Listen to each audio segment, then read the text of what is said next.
You are listening to the Loida Lewis Podcast, hosted by Loida Nicholas Lewis. She's a trailblazing businesswoman, leader, philanthropist, and the widow of Reginald F. Lewis, the visionary leader who was the first African American to build $1 billion company. With unparalleled determination, Loida Lewis has not only excelled as a successful attorney, but also shaped a $1 billion empire. Following the untimely passing of her husband, Reginald F. Lewis, she took the helm of TLC Beatrice, carving her legacy as a successful business leader. Be inspired and learn from her as she shares her wisdom, the secrets to her success in both business, in love, and in life. Let's live, love, laugh, and learn. With your host, Miss Loida Lewis.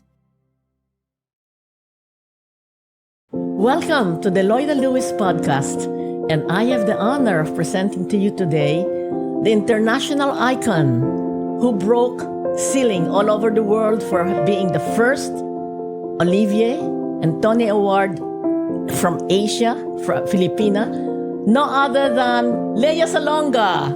Thank you, Lea. Thank you for being here. I am so glad to be here. Thank you. I mean, I've been in this room before.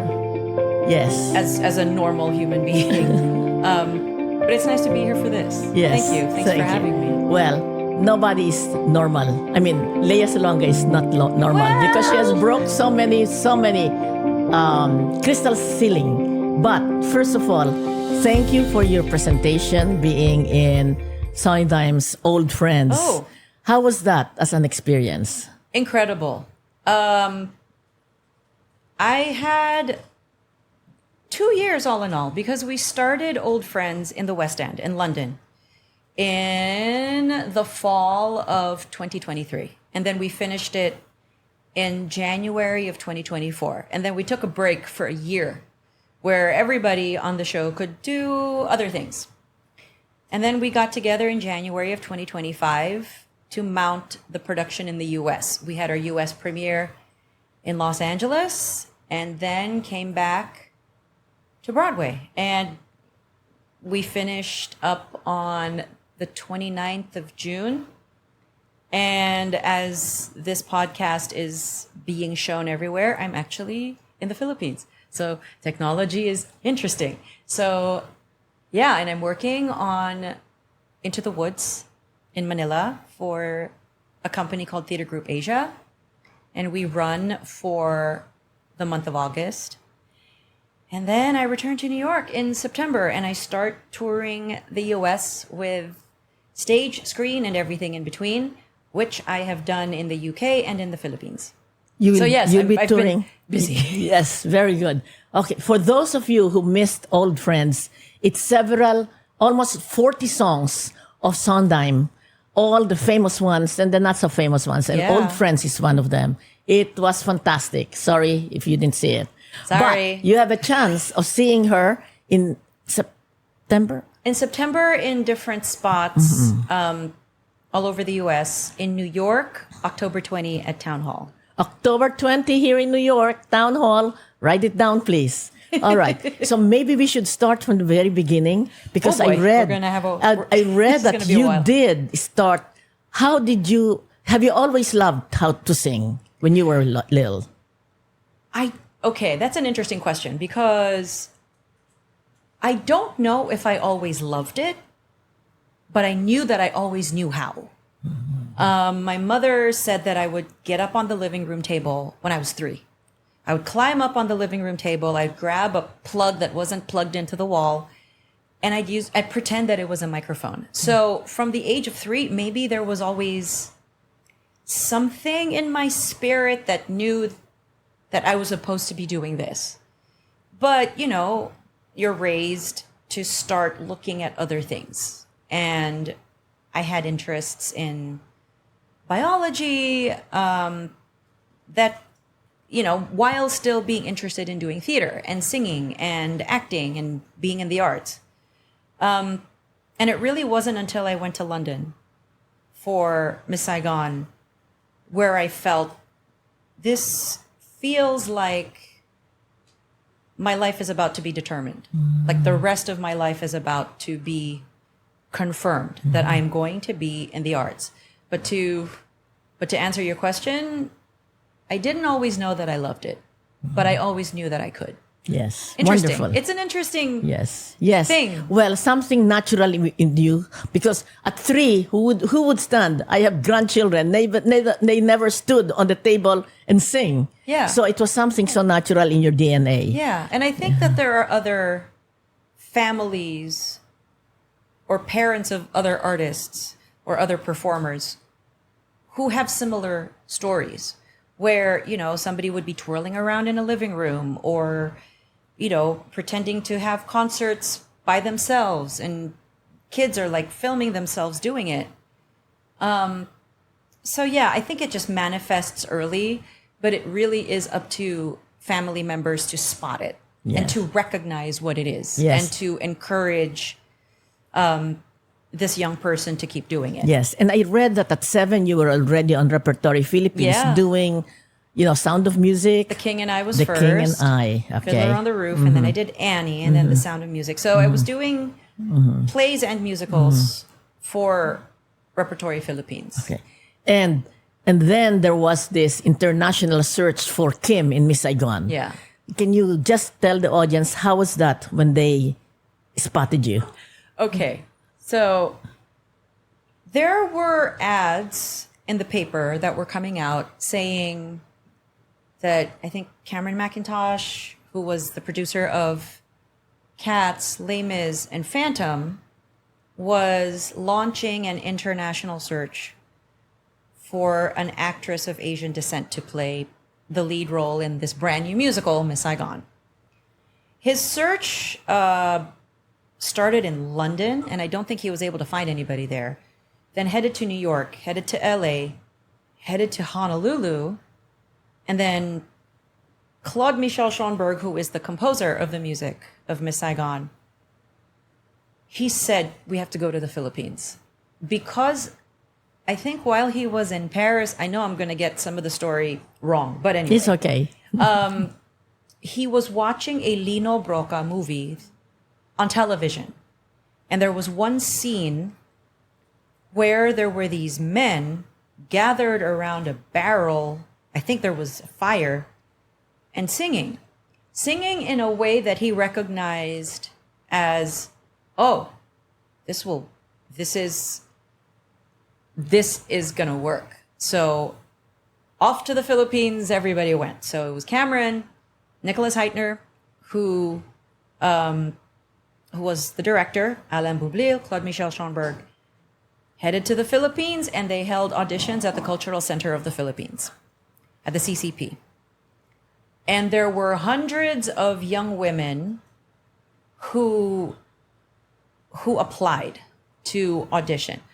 I was a performance professional, and I was a member of OPM, which is a union for singers. And, OPM is Original Filipino? Organisasyon ng Pilipino Mga Awit. Mga awit, okay. To translate it, it's the Philippine Singers Union. The board members of the union had a meeting. And this is the kind of stuff that I only find out so much later. And so the president actually was telling me, yeah, there was the board. The board got together trying to think of who would be the best people of the union membership to send for this search. She remembered that I was standing beside her for a recording of some kind. Remembered my voice because I was like right beside her. She said, how about Lea Salonga? Why don't we send her? So she called my mother. My mother was instantly skeptical and said, how do we know that they're legit? Maybe they'll just take advantage of my daughter and then they'll leave the country. And because she was hearing some horror stories about some Hollywood producers that would take advantage of young girls or whatever. And Celeste Legaspi, who was the president of the union and herself a renowned actor and singer, said, no. These guys are the real deal. I highly recommend that Lea goes and sings for them. And so That's it. And that's when it. I came home, I was like, what about this academic life that I had set for myself because I was a freshman in university? And I heard that you wanted to, I wanted thinking to be a of the doctor. Yeah. And so I was in pre-med in Ateneo de Manila. So my mother said, you don't have the job yet, audition and see what happens. If you don't make it, then nothing happens with your life. But if you do, then we can start talking about what to do next. So I went. Wise words. Yeah, very, Wise words. very wise words. Yes. And these are words that I pass along to other people. You're don't think too far ahead because that's too far ahead. Think of The present. the present and maybe the immediate future. But that's it. For the audience, very, very important life lesson. Okay? Don't think, oh, I'm going to buy this and buy. No. Don't think too far ahead. Okay? As my mother said, okay? Yes, be the present and do the best for that present. For that moment. And it's also an actor's skill. You have to live in the moment. You have to live in the present moment, and you cannot anticipate the moment coming up. Again, it's an interesting. It's not only being an actor, but in life. Yes. Be present. And on that present, do the best you can for that present. Just like the person you were sitting beside, and they said, how about her? Yeah. Yes. Interesting. Okay. Yes. So I went in to the audition, like straight from school. So I went, and I had prepared on my own from Les Misérables. And how that came about was that I was at the time working in another musical. And one of the actors in that musical had also gotten wind of this search. And he said, I think you should sing on my own. And I'm like, how does that go? And he tried singing it to me, and I stopped him. Said, maybe I should just listen to the cassette. But thanks for your effort. Because I'm snarky. So the minute I listened to the music from that show, from Les Mis, I instantly became obsessed. It's like how in 2003, Wicked just captured the imagination of so many young women, and how in 2015 it was Hamilton. So this is the late 1980s. Les Mis came out a few years earlier. That was the obsession. Okay. So you listened. Yeah. You listened. So first I listened to the whole thing, but I had to focus on my own because that was the audition piece. Practiced it. Our pianist from the musical came to my house, rehearsed it with me, and then came the day of my audition. And that was it. And I got called back. And then 2 days later, I was at my callback, got all my autographs just in case I never saw them again. And then I just kept getting called back. And then I was flown to the UK for the final audition. And I think that was pretty much it. That was it. So you see, don't think that it happened instantly. With Lea, it was hard work. 2 weeks of auditions. And she never gave up. Right? Meaning to say, oh, this is too hard. You said, that's where I'm going. Isn't it? Well, that's the funny thing. Tell us. That's the funny Tell thing. us, yes, because yes. I'm like, because learning music comes easy for me. And so I would learn the music and it would just stick. Or it was just the kind of music that it was, that I had a natural affinity for the patterns and for the structure. And it was like, yeah, I can do this. This is not going to be so difficult. And a young brain is incredibly pliable. Yes. So I think I was the right age for this. No. I'm saying to everyone listening, the can-do spirit. Yes. I can do this. I can do this. Yes, I can do this. So it's so important. Just casually. Casually. Yes, exactly. All right. So there is that spirit. You can do it. Yeah. And that's the beginning of it. And you were not even 20 yet. I was 17 at that audition. 17. All right. So all the young 18. people here, all the young people here, please listen. Okay. Success is not instant. No, it's not. Yes. Tell them, please. And also, keep in mind that although I was very young at my audition, I had been working for 10 years. That's it. Exactly. So there's that. In Repertory Philippines. And and I was also doing film, and I was also recording with different recording companies and performing in concerts. So it was like my life up until that point had prepared me for that moment. And it's just a very interesting set of circumstances. So when Cameron on the first day of that audition, when he asked me, what is the largest audience that you have performed for? What size? Thinking 50 people in some restaurant or whatever. And I said, well, I just opened for Stevie Wonder. And I think it was 10,000 people. I don't know. It was dark. That was my answer. And which was the truth. Yes. Wait. Yeah. It's not over yet. It's not over. And then I went back up the stairs, and where my mother was waiting. And she asked, how did it go? And I said, well, they asked me about the biggest audience I performed for. I said, Stevie Wonder. I said, 10,000. And my mom looked at me and rolled her eyes. I said, Anak, it's not 10,000. I think there were about 25, 30 or something. The number was much bigger. I'm like, well, I don't know. I couldn't see. So, but it answered their question. Yes. Because the Theatre Royal Drury Lane, yes, where Miss Saigon was going to be staged, had an audience of 2,550 people. Wow. And so I think they wanted to make sure that 2,550 people would not intimidate me.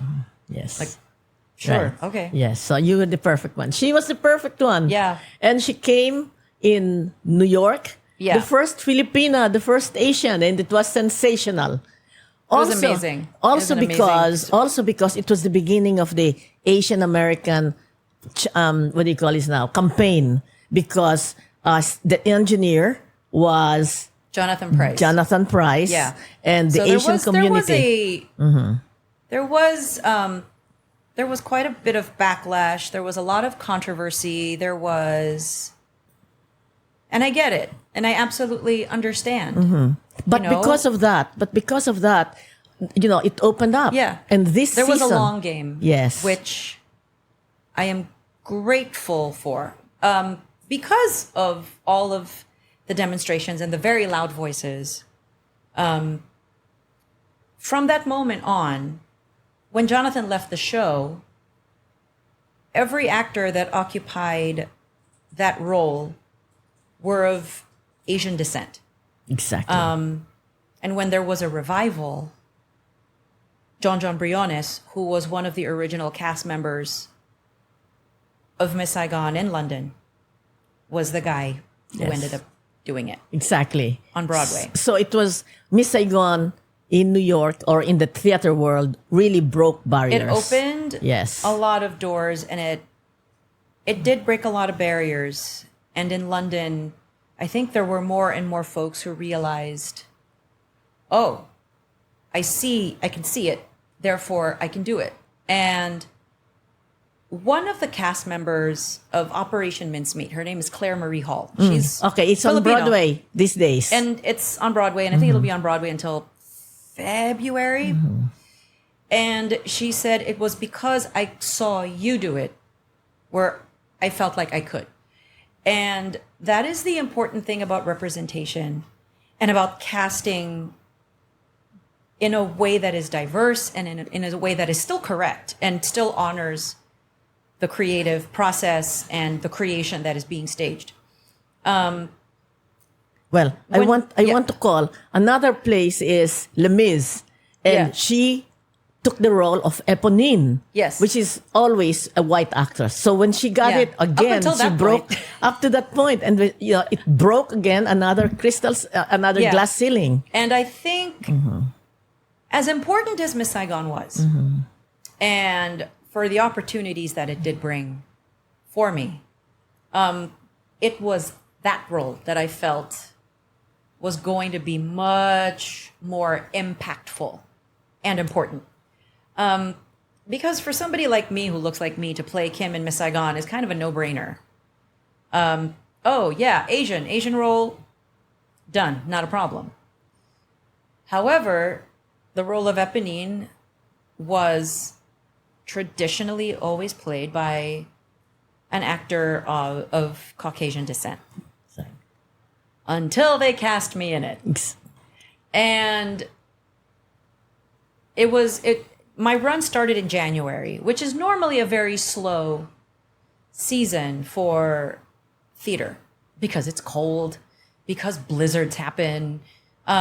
It's just slow. So attendances are not always so great. So I guess the producers figured it's a safe time. It's not going to, if it negatively impacts the box office, we're not going to suffer that big of a hit. Because because Les Mis is a huge hit on Broadway anyway. But it lasted 25 years. It lasted, Maybe more. And it's still running in the UK. And it's still touring all over the world. And there's this Arena Spectacular that is touring in, they were just in Australia. I think now it's in the Middle East. Or are they now in Taiwan? I don't know. Yes. I'm not sure. I have to check. But anyway, I felt a lot of pressure. Maybe it is self-imposed, or maybe it was coming from the outside, where I felt I had better do this well because I feel, I can't say that I know, but I feel that there are going to be a lot of eyes on me waiting for me to fail, waiting to say, this was a mistake, you should not have done it. So I needed to make sure, for my own sake, that I sang that song, I wouldn't say perfectly, but excellently, so that nobody had anything to say. And nobody did. I don't think so. Yeah. It was terrific, and we were all excited. And then you broke another ice ceiling. Walt Disney was going to come with an animation. Before Aladdin Mulan. First. Aladdin. And that came before Les Mis. So the thing about animated films is that the playing field is equal, because it doesn't matter what you look like. Yes, exactly. If you're perfect for that character, you will get cast. Right. So that was Aladdin, and she was the princess. I was Princess Jasmine. Yes, I sang Jasmine for her. Right. So that again was, we were all excited for you. And then the other one, Mulan. If you didn't know it, it's now both, animated and real and live action. Mulan is a Chinese woman who was able to penetrate the army posing like a man. Masquerading as a man. Masquerading as a man. So that was your voice. Yeah, that's my singing voice. And the difference between the actual legend upon which the film was based and the legend, nobody ever found out. She was never outed as masquerading as a man. Because on the film, you got to have drama, you got to have this, you got to have this. And I totally get it. But in the legend, no one ever found out. Really? Yeah. Oh. And when I learned this, wow. Well, the whole war ended, and then the soldiers saw her and went, oh. And so it was quite interesting. Yes. Well, it's movies. You can you can bend it a little things bit. a little bit. Yes, but there was a real woman. No, it was always just a legend. I don't think it was ever a real person, because how would anyone be able to get away with that for an extended period of time? Yes, but it is too much of it's so almost impossible that the legend could only be true. I'm sure that there must have been some basis in truth, as a lot of legends come about.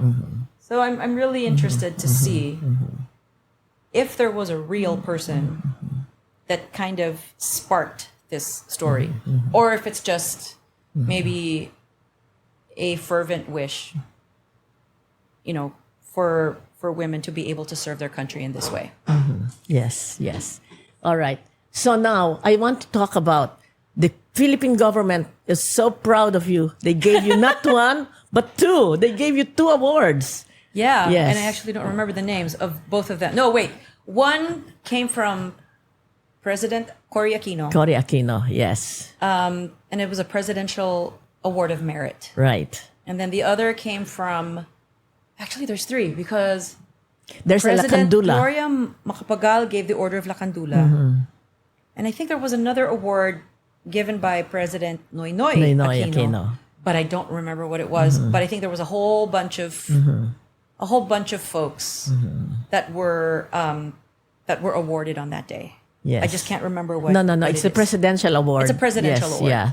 So again, that's another, breaking a ceiling. Not 1, not 2, but 3 presidential awards. Because truly, you have raised the image of the Filipino in the international Yeah. arena. So we are And- very grateful.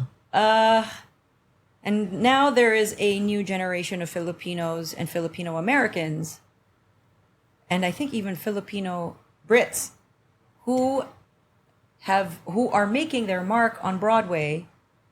And it seems like it's just this continuing Yes.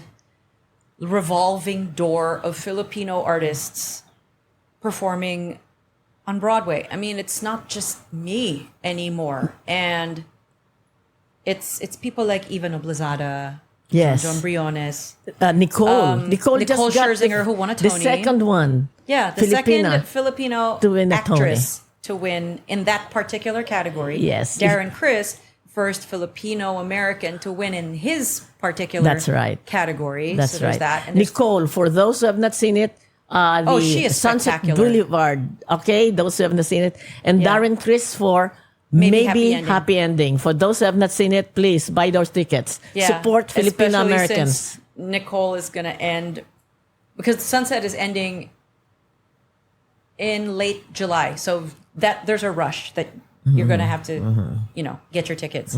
So, okay, if I can enumerate as many people as I can. There's Eva, there's John, there's Darren, Nicole, Claire Hall in Mincemeat, Tatiana Cordova, who just finished her run in Real Women Have Curves. She's half Filipino and half Latina. I don't know There's- of which country, but yes. Yes, and also there are 6. And One then of them a is girl in Fili- 6, Yeah. Kay Sybil, who is one of the 6 queens. Right. And then there's Nathan Levy, who is in And Juliet, Angelica Hale, who is in Boop, Conrad Ricamora, who played Abraham Lincoln in Oh Mary. Oh, Mary. Yes. And I got to see him in it and yes. laughed so hard. Yes. And then Red Concepcion, who was in Chicago, as yes. well as in Sumo. Yes. And it's so there is this revolving door of, yes, Ariel Jacobs and that entire cast of Here Lies Love.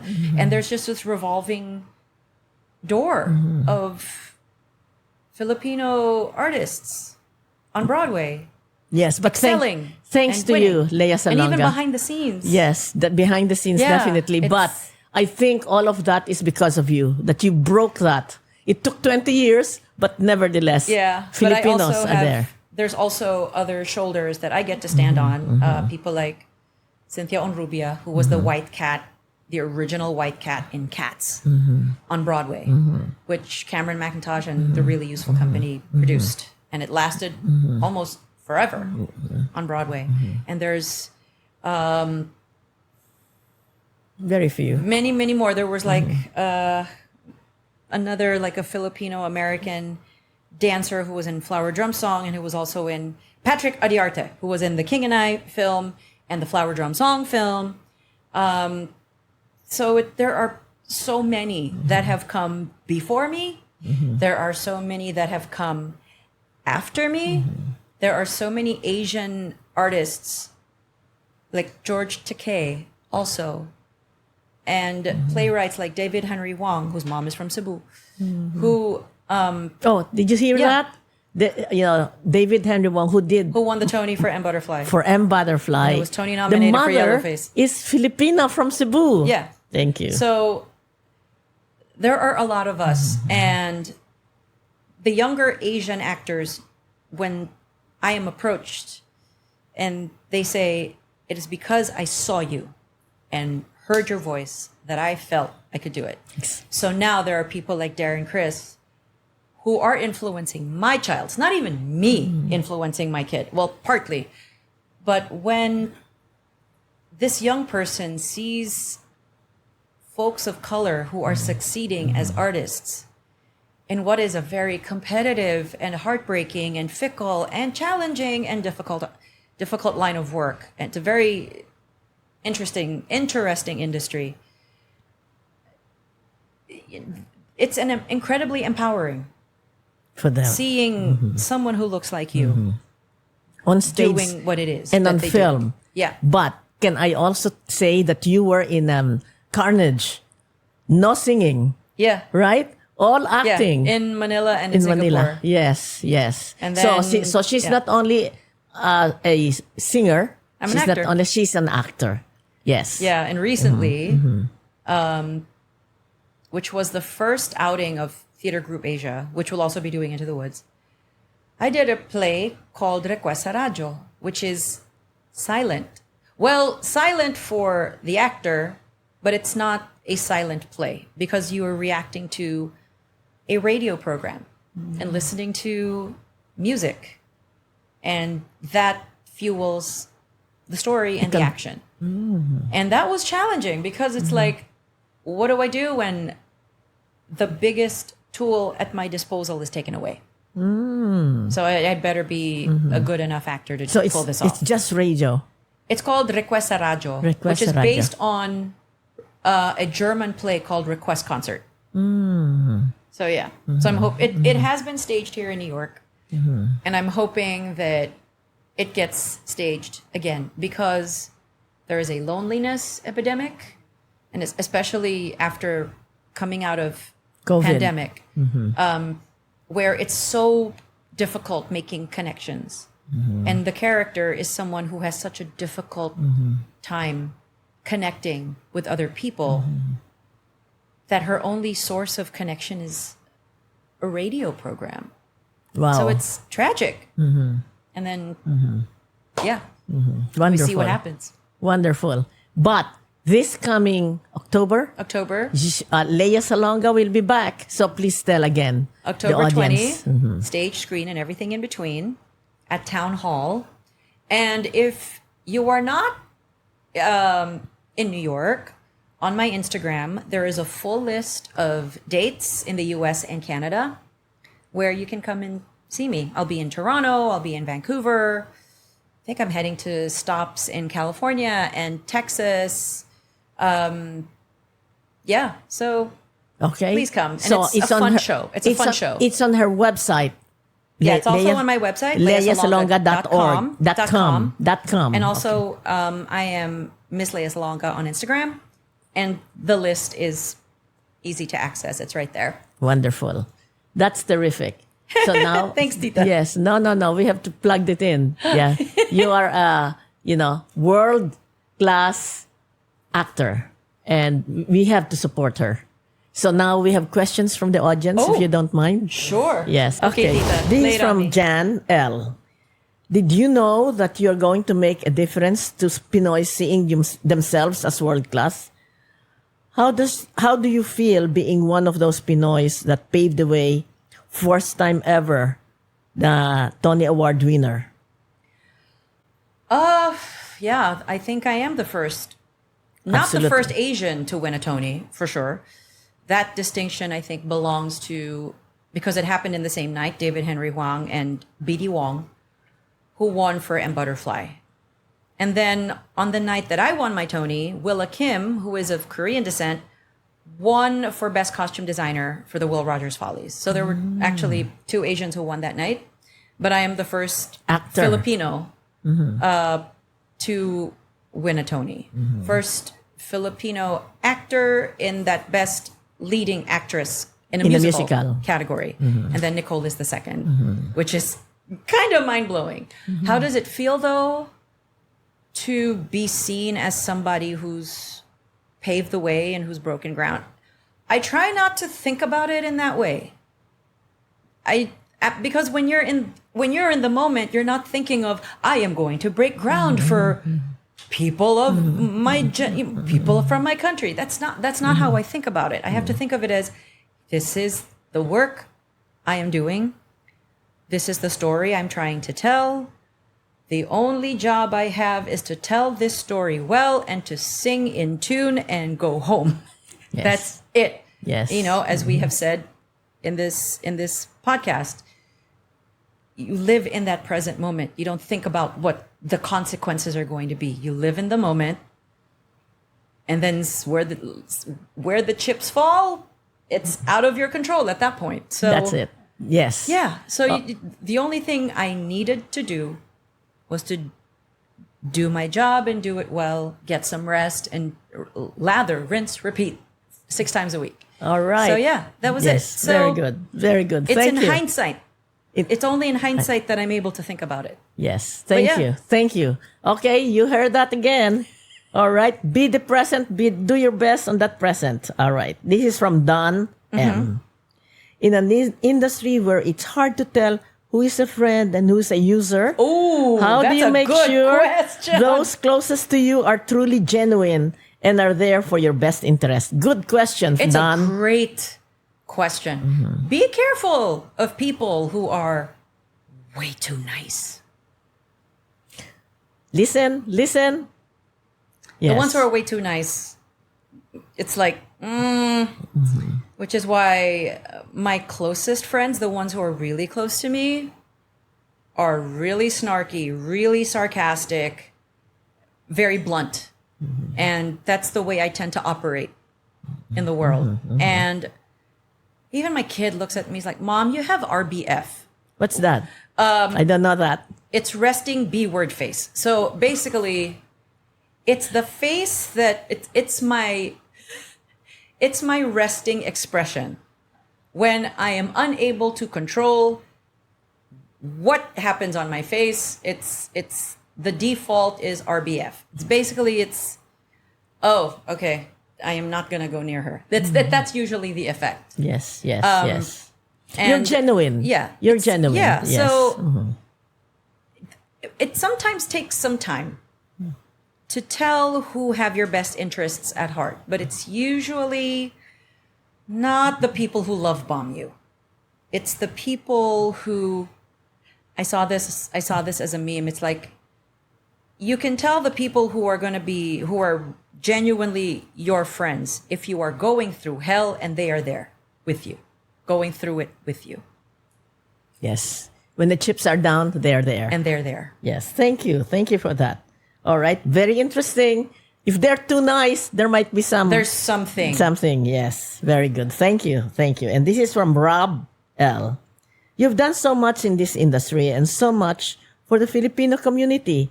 Are there any other bucket list projects you are aiming for? As for bucket list, I don't know. I think what he meant is I don't know. some of the not something that you will do, but something No, that I'm thinking. that, Like, that is the there- community would benefit, or I think that's what she meant. Yeah, I'm like So much in the industry and for the Filipino community. As far as the industry is concerned, or as far as the community is concerned, like, I don't know. The only thing I can continue to do is whatever I decide to do within the industry, whether it's continue to perform or maybe eventually produce or teach or coach, because these are things that interest me. It's to do it with the intention of raising people up that they become their most excellent selves. That's really all I can do. And to even if it means doing it one person at a time, it's not to have necessarily any overarching ambition. It's not that. If say someone comes to me and asks me for, can you help me figure out this role because it's cryptic, I don't know, can you maybe help me find a way into it? And if I'm able to help one person do that, then for me, that's like the whole world. That's beautiful. Thank you very much, Rob. Good question. Thanks, Rob. This is from Mel O. As someone who did musical theater for most of your life, would you ever consider writing or directing your own musical? Writing, no, I do not have that gift. I just don't. I know. Because it's like one of those things that will come naturally if you have the gift for it. and that manifests as a young person. But directing, I don't know, because as I've observed in amazing directors that I've worked with, and this is irrespective of nationality, as Bobby Garcia, who was also one of my closest friends, who passed away last year, and I'm still gutted by it. He had this uncanny set of skills where simultaneously he is able to oversee acting choices, oversee lighting design, oversee costumes, oversee scenic designs, oversee stuff that happens in front of house. I do not have that. I do not have the ability to understand what is excellent in one area, because I tend to focus and hyper-focus on one thing, which is performing, which is acting, which is singing. It's like, and I don't really, have the capacity to know if something is going to be excellent in 10 different areas and 10 different disciplines at the same time. Yes. I could probably co-direct with someone or be an associate or an assistant, so that then if a director asks me, can you please check on this? Then I focus on one thing, and I can do that. But to direct a whole minute, no. Yes. I don't think I have the skill. Thank you very much. Yeah, Lea, very humble. I mean, very candid. Just honest. Very honest. Okay. This is from Grace A. What is next for you? I think you did ask you. A lot of things. Yes. Any collaboration you're particularly excited about? Although you answered what's happening in, you're going around United States. Yeah, and I'm heading to Manila. LeaSalonga.com, please. Just check the schedule. It's all Check there. the schedule. Okay. Now, this is from Danny L. What advice do you have for emerging artists from underrepresented backgrounds hoping to follow in your footsteps? Okay. This is when access to technology is actually helpful, because there are so many folks who have uploaded things on YouTube, and YouTube is free. And if you have even the cheapest of cell phones, because I think everyone, regardless of your financial background, you have a smartphone. There are people who have voice lessons on YouTube. There are people who have drawing lessons on YouTube. So if you are sincerely serious about improving oneself, there are free classes on YouTube. If you can learn how to do just about anything on YouTube. I learned how to fix my dishwasher handle on YouTube. I've learned how to readjust my faucet. I mean, yeah. And there are things that you can learn, and there are voice teachers and voice coaches who upload lessons. So, yeah. And I think there are also others who offer live stuff for smaller fees, but there are resources. You just have to look for them. Okay. In other words, you may have the innate DNA, but you need to learn the craft. Yeah, because the craft is a little difficult. Yeah. Yes. There's all a right. skill. It's a skill. It's a skill. Yes. All right. Thank you for that.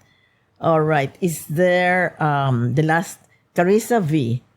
Away from the spotlight, who is Lea Salonga in real life? What do you do to distress or to relax? I play video games where I kill everything. And I mean, sometimes I would be doing a show where it's just angsty, where at the end it's, there's murder and mayhem and all that. It helps. It's good for my mental health. Sit in front of my TV, hold a controller in my hand, and kill everything in sight. And I know it can be violent, but I understand real life and a video game. And I would never dream of doing anything like that in real life. But it's a video game. It relaxes it relaxes shuts your everything mind. off, and it helps me to vent frustration. Or sometimes I'll get together with my girlfriends online some of whom are night owls, just like me. And we will chat, we will talk. And the other thing is I'm a huge BTS fan. And I was overjoyed when everyone came out of military service. I listen to their music, and a lot of their music is really therapeutic. If you have the wherewithal to check the translations of their Korean stuff. The English stuff is fine, but it's the Korean stuff that's really the meat and potatoes of who they are. Lovely.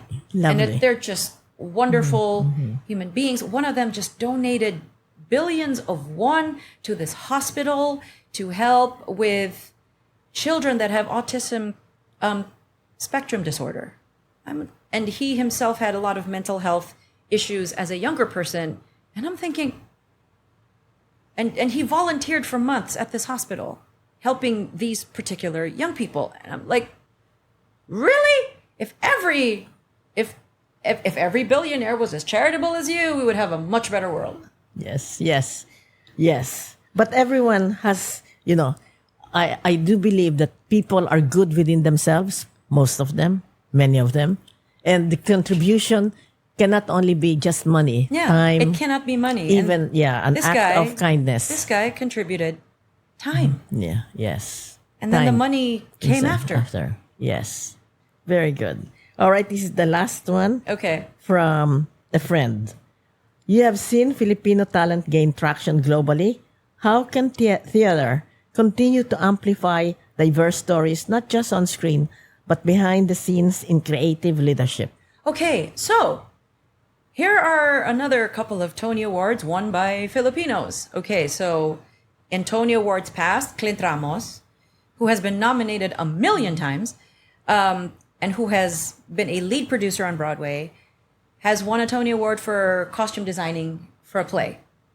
Marco Paglia won 2 Tony Awards.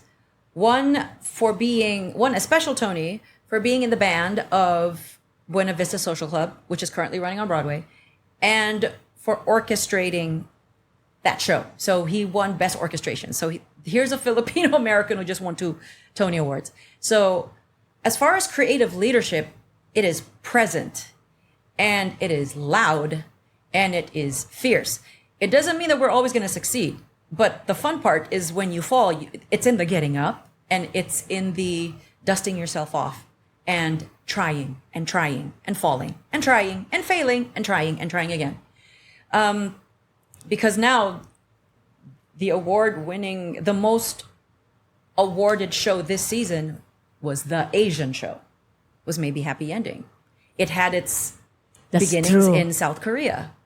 And it has been run. It still runs. I think they bring it up every so often. And it's been in existence for around 9-10 years. And it's the winningest musical this season. The Asian show won. So you have to keep trying, you have to keep failing, you have to keep trying until finally something will hit. And my God, it hit. And it hit hard. And Clint designed the costumes on that show. Wonderful. All right, you have it here with Lea Salonga. And just remember what she said. Keep trying, you fall, keep standing up, you fall, keep getting up, and you're gonna get there. Yep. Yes, thank you. Thank you very much. Thanks, Tita, thank you, for having me. Lea. So, that is it. This is the Loida Lewis Podcast. Let's live, love, laugh, and learn together. Thank you. Great, thank you. Thanks, Tita. Thanks for having me. Yes, this was fun.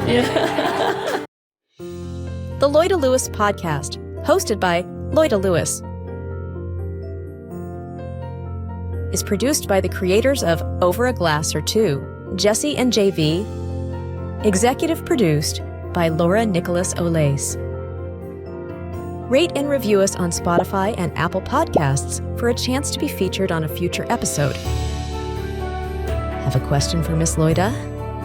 Just email us on askloidalewis@gmail.com. Your question might make its way to a future episode. Subscribe on all major platforms to never miss a beat.